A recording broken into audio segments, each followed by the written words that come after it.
Hello everyone, this is Tetsuya. Thank you so much for watching my video again today. Today, I'd like to introduce 5 things I am impressed or surprised by Singapore from Japanese perspective.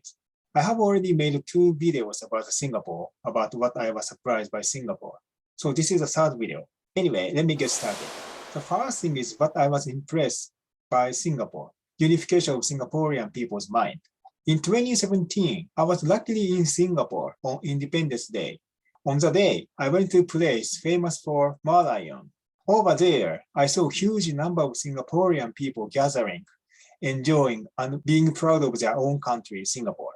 I got the impression that Singaporean people really love Singapore. If they were not proud of Singapore, they would not have been in such red shirts. This is very different from Japan. In Japan, it looks we almost lost nationalism. Japanese people don't show strong respect or pride on Japan generally. We don't have a day to celebrate Japan in any part of our calendar. In Japan, nationalism even has a negative connotation. In this sense, Singapore and Japan stand 180 degrees opposite of each other. I was very impressed with Singaporean people's pride on their own country. They are strong as one nation, beyond different ethnicities. The next thing is something I felt was interesting. This is a view I captured in McDonald's in Singapore. And in fact, I feel this was quite interesting.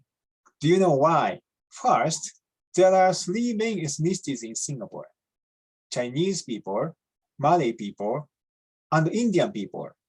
3 ethnicities take most of the Singaporean population. And though I would be wrong, in my impression, even though all ethnicities in Singapore live together, when it comes to food, it looks they relatively often eat at a different restaurant, or at least different food.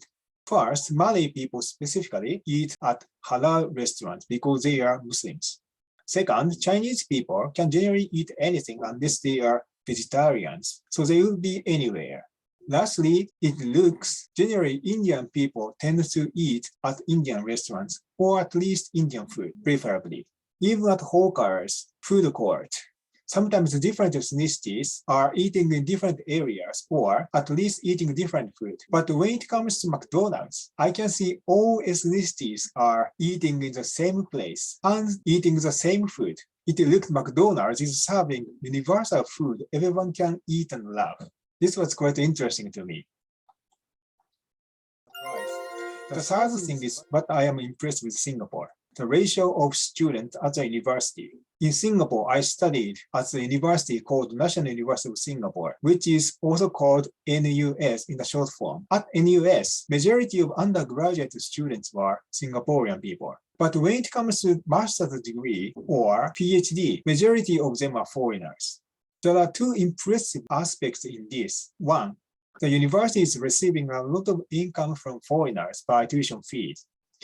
2, a lot of those excellent alumni begins to work in Singapore after finishing their course at the university in Singapore, which means Singapore can obtain a lot of foreign talents who contribute to the development of Singapore society. This is something great from my Japanese perspective, because in Japan, even if I don't say 180 degrees opposite from Singapore, but maybe I will say 150 degrees opposite from Singapore. In Japan, so there are some ratio of international students at the universities for master's degrees or PhD. Most of the students are still Japanese people. And the more important point I'd like to emphasize is 70% of international students who acquired master's degrees or PhD leave Japan after finishing their course in Japan. One of the biggest factors the international students leave Japan is lack of their Japanese proficiency. And another main factor is Japanese work culture and its conditions such as the given responsibility being put in Japanese seniority system. In case of Singapore, Singapore grows up international talent during their student period and retain those international talents at work later. This is an impressive fact. The 4th thing about Singapore is what I was impressed with Singapore. So at NUS, NUS even had exclusive condominium for international professors, and I saw a lot of people from all over the world at the condominium. They look really from anywhere in the world. Italy, the UK, the US, India, South Korea, Japan, and even more. One of the professors I met at a party at condominium was a person who was a vice president at IBM in the US before he came to Singapore. What a headhunting. I guess a lot of international professors like him are working for the university in Singapore. Also, it's not only at the university, but at work generally in Singapore. We can easily imagine how much the development of Singapore can be stimulated by these international talent from all over the world. The fifth thing about Singapore is what I was impressed and also surprised. This is a story about the StarHub CEO wars. So when I was a student at NUS, I had a chance to attend the seminar of StarHub CEO.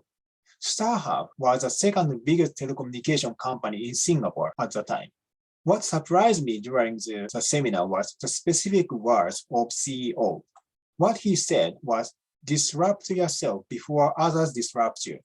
Clearly and vividly, I remember his words in my mind. The reason why I was surprised by his words is because I might never be able to hear such words from any CEO of Japanese big companies. In Japan, all big companies have tradition, successful business models and products. Those are the assets to keep the companies strong, and most of the time, it is not possible to justify the change by replacing existing assets. If the CEO of Japanese company says, we will completely change our business models from tomorrow, our traditional businesses are too old already, in front of public. Other company members and stakeholders might require the responsibility of his words by saying, what are you thinking? Why do we have to throw away our assets, which are currently creating profit? What are you saying? This would be the expected result.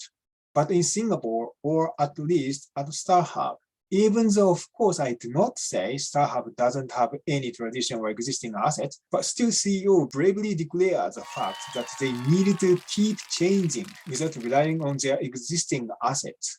Once again, he said, disrupt yourself before others disrupt you.